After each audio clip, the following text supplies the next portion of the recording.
Dadush, shirinligan borib kelaylik. Xo'p, bitta onamdan so'rab ko'ray bo'lmasa. Nimaga so'raysan? Kecha 1 kilo prayni olib keldim, o'shani yeysan. Prayningiz mag'arlab qolgan-ku.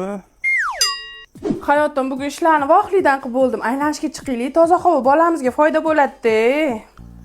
Ha, onamdan so'rab ko'raylik. Ha, bor. Ana. Yana bitta so'rab ko'raylik hozir. To'xtab tur. Erjon, tug'ar paytim yaqin bu safargi oyligingizga radom sumka qilaylik. Nima? Akamning oyligini barchaga ishlatmoqchi edingizmi? Bildim o'zi sizni qabih niyatingiz borligini. Uyolmaysiz meni, onamni rizqini qirqib barchangizga olib berishga. Endi bu juda ham bir muammoli masala-da, shunga onamdan bitta so'rab kelaydi. Ha? So'rang. Men uni ham so'raganmidingiz? Lata. Qanaqa latta? Pollata.